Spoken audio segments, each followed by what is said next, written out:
The best healthcare is there in ways big and small. There when we most and least expect it. We may not see it, but we feel it. It lets us know we're not in this alone.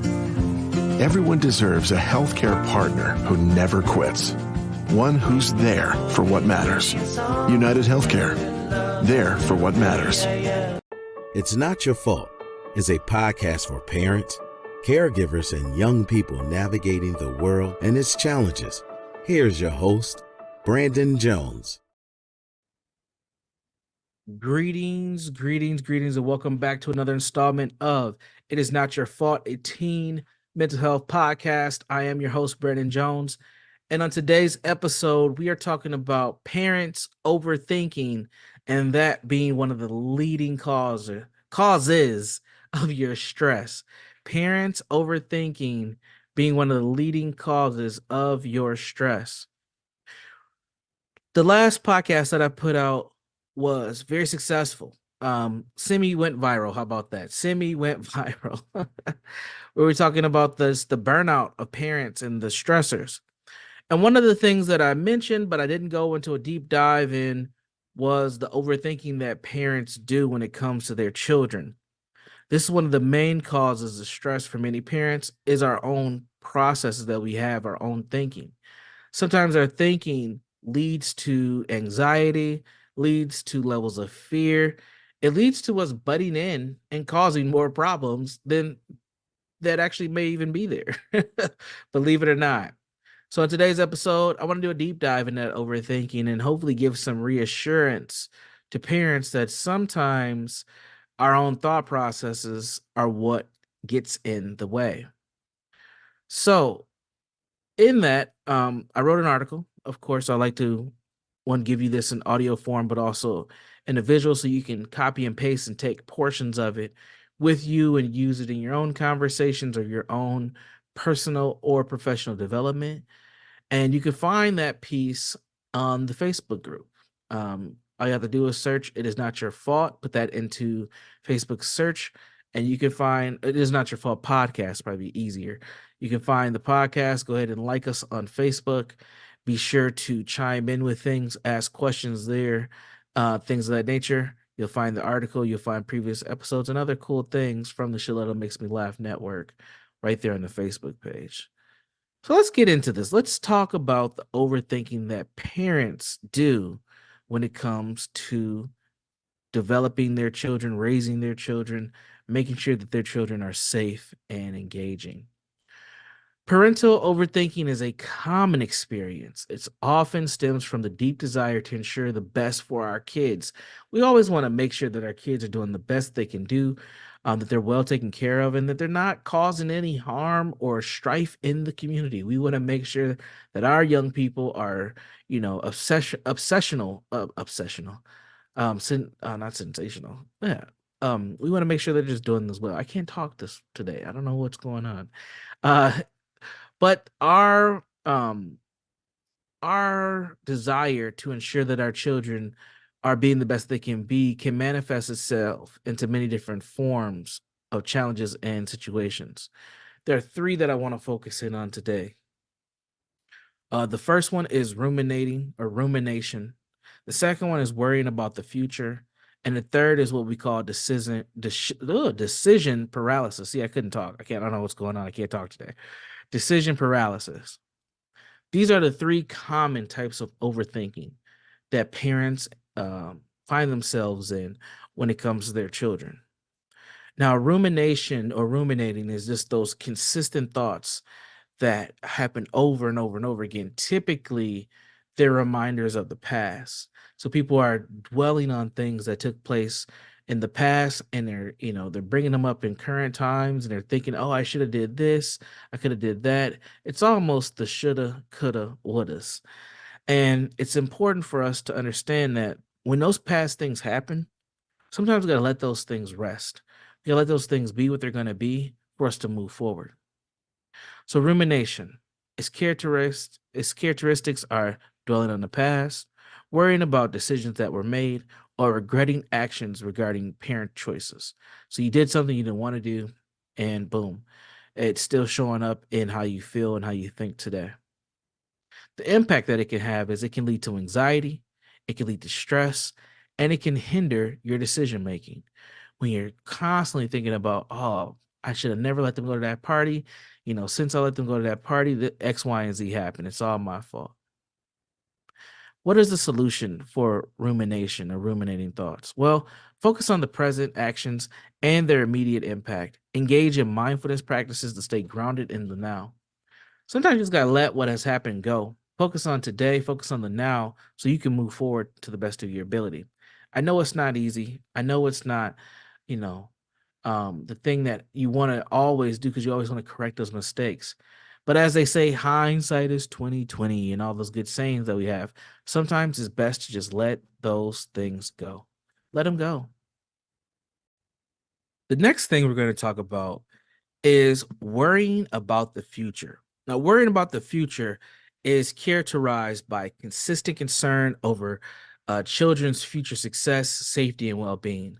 I want them to go to college. I want them to be safe. I want them to have the right group of friends. I want them to go to the right school. I want them to play on the best team. I want. Yes, you do want these things. You're a parent. You want your children to be in the best shape as possible. But sometimes we worry too much about how well they're going to do or even how well they're going to be. And it's okay to just say, you know what, we're going to see how things are once they get there. Now, how does this worrying about the future impact us? Well, it creates a state of perpetual anxiety. You're just anxious about any and everything that ends up happening or what can take shape. Also, you are affected both by the parents and your child's sense of security. In this world, it is very scary. Let's be honest. It's a scary world. But sometimes we can overthink the fear. Now, we are propagated with all types of anxious producing news. I mean, stuff happens. Let's not mix anything here. We know that things take place, things happen, but sometimes we can overthink the level of engagement for our kids and then we shelter our kids. Oftentimes I talk to parents, I hear things like, today's world is way more dangerous than it was when I was a kid. I used to go outside and play all day. My parents didn't know where I was. I'll be riding the bus from here to there, all over the place. And these things are true. Things have changed and shifted. There are a lot of security measures in place as well. So, I think that one thing that many of today's youth are missing is this level of engagement around just being independent, because of the height level of fear that we have in today's world. Try to maintain that as much as possible. That overemphasis on safety can really, really be a hindrance to the development of your child and really your own anxiety, your own stress levels. So, what are the solutions? Set realistic, short-term goals instead of fixating on long-term uncertainties. Right? Just be as much as you can in the moment. Try to make as much of an impact on the immediate future, and then let the long-term plans develop over time. Embrace flexibility in your parenting and acknowledge that adaptability is key. Number three is decision paralysis, which is characterized by the overanalyzing of choices leading to indecision and stalled action. So you're just thinking way too much about whatever is happening and you ain't making no decisions on things. Sometimes parents use this strategy as a way to say no. Let's be real. Sometimes parents use this strategy as a way to say no, they don't want their kid to be involved in something. So they just delay until the time passes or it's too late or the kid just gives up. This is not a good strategy in saying no. Saying no is saying no, and decision paralysis is just you either being avoidant or you just not being able to make a decision for so long that the decision is pretty much made for itself, which is not going to happen. So this can result in missed opportunities and experiences for both the parent and the child. And we know that, children, there's many different exposure to opportunities as possible to be successful. What are the solutions here for this type of overthinking? Well, simplifying decision making by limiting options and emphasizing the value of learning from mistakes. So just try some things. It's okay to be a little bit of a risk taker and try to engage in some things for the learning and development of your child. All right, what are some other strategies for overcoming overthinking? Prioritize your well being is one of them. Self care is important, but it's very important to be proactive with your self care. Make sure that you have regular self care activities to help you enhance your mental clarity and your decision making capacity. Number two, seek help. Talk to other parents about things, bounce ideas off other parents. Talk to them about how they've dealt with these things. Talk to your parents. How did they deal with these things when they were parents of you? Yes, the generations are different, but sometimes they can give you a perspective on things that can be useful. Grandparents can be helpful here as well, or aunts and uncles, or just other elders within your family dynamic.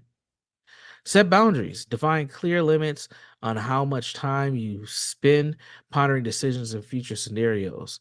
So, you know what? Sometimes you just got to put a strong boundary in place to make sure a line is not crossed or don't allow yourself to get to a space. It's okay to set boundaries when it comes to your ability to think to avoid overthinking. Embrace imperfection. Parents want to be perfect. There's no perfect parent. This is not possible. You can execute things really well. You can have perfect moments, but perfect parenting, I think, is a stretch, and that is a stretch that will wear you out. So acknowledge that perfection in parenting is unattainable and the mistakes are opportunities for growth. You gotta learn from the mistakes when you do things that you didn't want to do or the outcome didn't turn out the way it was that you wanted it to. What can you take from that? What can you learn? And then also, mindfulness and meditation are important. Make sure you're just taking care of yourself mentally. You want to keep yourself mentally aware and engaged as possible. So, these practices of mindfulness and meditation can help you center your thoughts and reduce the tendency to overthink. And I know meditation and mindfulness are not things that everybody is into. Um, but try to find your well-being practice. It may be running, it may be listening to music, it may be taking a bubble bath, whatever it is. Find it and engage in it so you can utilize it when you need it as a parent, because we all have to have our practices that are in place. So just keep in mind, overthinking is a common trap for many parents, driven by a deep-seated desire for the best of their children. So we really want the best for our children, but we can overthink that when we're engaging in them to be the best. So by recognizing these patterns of overthinking and applying the targeted strategies, parents can find a more balanced and healthy approach to raising their children. Remember that the goal is not to be perfect, but to be present. Not to be perfect, but to be present. Be responsive. Be a loving, and allow for both you and the child to learn and grow together. It's a tag team. And I know it's exhausting, especially when you have multiple different children, young people in your life. It can be exhausting. But these are the decisions we made. We decided to have children, be parents, and engage. And sometimes you have to figure out how you're going to manage that slice of the pie as best as possible. But keep these things in mind as you do. Well, that's going to wrap us up for today. I am Brandon Jones. This is It Is Not Your Fault, a teen mental health podcast. Be sure to check us out in 3 spaces and places. The first is the Facebook group. Yet again, you can find the tips that I share with you on this podcast, as well as other episodes and other cool things. On the Facebook group, just type in It Is Not Your Fault podcast, and we should pop up. Go ahead and friend us, and we'll be connected until you don't want to be connected. The second place that you can find us is at my personal website, jegna.org. That's JEGNA.org. JEGNA.org, where you can ask me questions, learn a little bit more about myself, and even set up any trainings. If you need some training in your organization or at your child's school, I may be someone who can assist in that matter. And then the third place where you can check me out and a bunch of awesome podcasters is at ShalettaMakesMeLaugh.com. That is ShalettaMakesMeLaugh.com. And with that, we're going to wrap it up for today. Remember to be safe, be constructive, and be well. We'll see you next time. Take care. To check out previous episodes of It's Not Your Fault, or to learn more about Brandon Jones, log on to ShalettaMakesMeLaugh.com. People say we're made up. Tall tales, myths. think what you want about us, but we can all be certain of this. Recycling is real, and it works. But what happens to your recycling once it leaves your home? Recycled glass is sorted in St. Paul. Then the clear glass is made into bottles for drinks, pickles, salad dressing, and more in Shakopee. At other facilities, plastic bottles get made into new plastic bottles. Recycling exists. Learn the real story behind recycling. My grandmother was very often the only black person in the room, very often the only woman in the room. There are some men who still consider us little girls and ladies. I didn't recognize how pioneering her activism was. Young black millennials for years have been asking me, why do you stay in the struggle? Why do you have hope? It's not just another day in your life. Things are changing for the better. At Comcast, we see those changes, and we're thinking about how we use technology today to live, work, learn, and play. And we're building for the future now, so we're better prepared for the wants and needs of tomorrow. That's why Comcast is rolling out multi-gig internet speeds to more than 50 million homes and businesses before the end of 2025, making our already industry-leading network even faster, smarter, greener, and more reliable. Over the decades, Comcast has been your partner, working hard to serve your community, and will continue to be your partner. We're expanding our gigabits so you can enjoy the tiny bits that matter most. You know Shaletta makes you laugh, but did you know Shaletta Brundage can also make you think and boost your business? Media personality, activist, and comedian Shaletta Brundage founded Shaletta Makes Me Laugh to celebrate and share the best of Black culture. It's a podcasting platform. You can download 10 weekly podcasts hosted by African-American subject experts at ShalettaMakesMeLaugh.com or wherever you find your favorite podcasts. ShalettaMakesMeLaugh.com is also a production house, creating broadcast-quality commercial content. And Shaletta and her team of storytellers create powerful promotional campaigns to get businesses the brand awareness they're looking for. Some of Minnesota's top businesses trust Shaletta, and you can too. Get out the word about your events and products and get in front of communities of color with ShalettaMakesMeLaugh.com. She's got the power to help your business. What should you do if you have COVID-19 symptoms like fever, congestion, or sore throat, body aches, or an upset stomach? Take a self-test as soon as you can. A positive test detects evidence of the virus that causes COVID-19. Guidelines say that those who test positive should stay home and isolate for at least 5 full days. During this time, wear a high-quality mask, wash hands often, and avoid contact with other folks in your household. If possible, stay in a separate room and use a separate bathroom. Inform anyone you were in recent close contact with about your positive test result. If you are at high risk for severe illness, contact your healthcare provider about treatment options that might lessen the serious impact of COVID-19. If you test negative, repeat the test in 48 hours to confirm the result. If your symptoms or fever persists, you're advised to stay home until your symptoms are better and at least 24 hours passes with no fever. And remember, you can always get in touch with your healthcare provider if you have concerns about your symptoms. Are you a woman known as a good listener? Do you have skills in de-escalating situations? Are you what they call a people person? Then the Minneapolis Police Department would like to meet you. Now in a rebuilding phase, The Minneapolis Police Department is recruiting more women to wear the badge. The department offers career options for women with a high school diploma or GED. There are also opportunities for women with 2- and 4-year degrees who are ready to apply their skills in new ways. Police work makes a great second career for social workers, teachers, nurses. Women in their 30s and 40s are welcome to apply. There's no age cap. You'll be paid while you train and mentored by veteran women officers invested in your success. Minneapolis also welcomes current police officers to join the state's largest department. Make a difference on the streets, working in your community, in a career with competitive salaries and generous benefits. Go to minneapolismn.gov and search police jobs to find out more.